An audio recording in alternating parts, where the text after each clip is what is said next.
70년대 이후 한국 교회는 많은 양적 성장을 이루었습니다. 그러나 오늘날 젊은이들 가운데는 교회나 종교에 그다지 관심이 없거나 예수는 좋은데 교회는 싫다고 이야기하는 사람들이 종종 있습니다.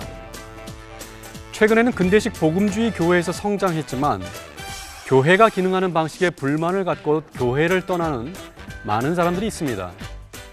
그들은 더 이상 대형 교회의 목회 철학이나 그들이 성장한 교회의 교회 구조나 그 가치에 끌리지 않고 있죠. 그 전의 것과 전혀 다른 종류의 교회와 다른 종류의 기독교를 경험하고 싶어 합니다.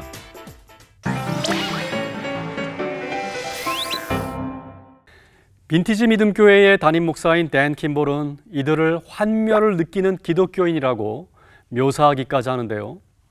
서구의 기독교가 지나치게 사유화되고 개인화되었던 것을 반성하면서 대안적 모델을 전통적 교회와 초대교회의 모델에서 찾고 있는 사이에 우리는 서구교회의 대중적 모델을 너무 성급하게 채용한 것이죠.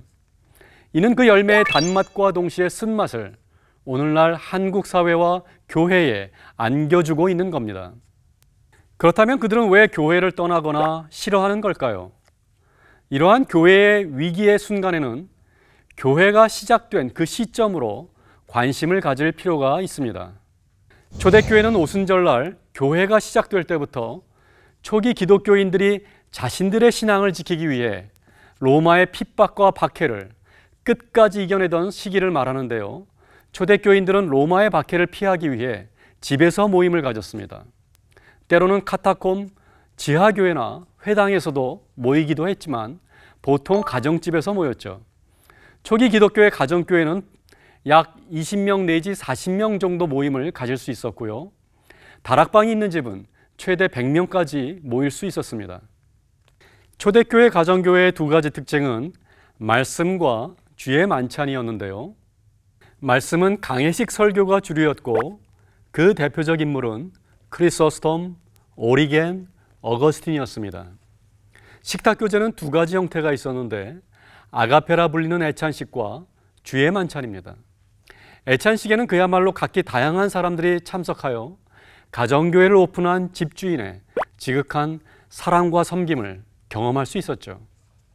주의 만찬은 초대교회 당시 상하관계가 확실하고 신분 이동이 불가능한 시대에 남자나 여자나 자유인이나 종이나 유대인이나 헬라인은 더 이상 차별이 없고 그리스도 안에서 한 몸이라는 사실을 거행하는 것입니다.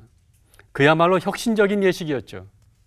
이러한 한 몸을 경험함으로써 초대교회는 다감각적인 예배를 드렸습니다. 이는 기독교만의 독특한 감성과 기질을 형성함에 있는데요.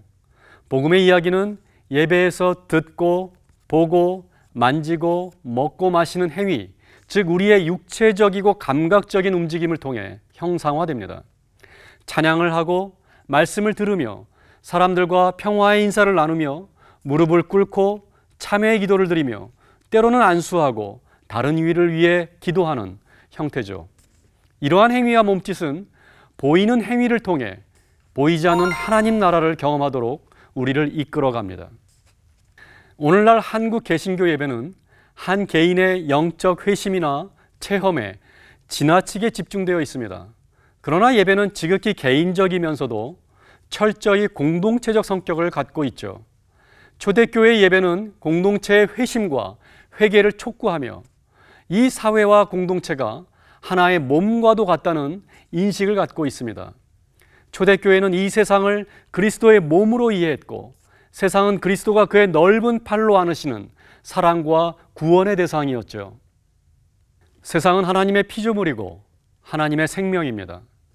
예를 들어 초대교회의 중보기도는 이 세상을 하나님께 올려드리는 기도였고 우리가 살아가는 세상과 교회의 문제, 그로 인해 고통당하는 개인의 질병을 위해 기도하였죠. 단순히 교인들만의 가정사나 개인의 문제를 넘어서는 이 땅의 하나님 나라를 이루기 위한 영성, 이것이 우리가 입고 있었던 초대교회의 정신인 것입니다.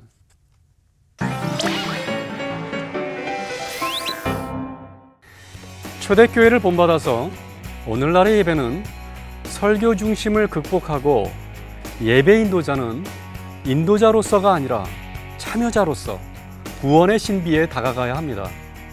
한 개인의 회심을 넘어서서 탄식과 죄 고백, 침묵 등을 통해 개인과 공동체 전체가 하나님과 정직하게 대면할 수 있는 기회가 제공되어야 합니다. 소박하고 단순함, 그리고 평등한 관계, 공동체적 영성이 우리가 회복해야 할 초대교회의 모습입니다.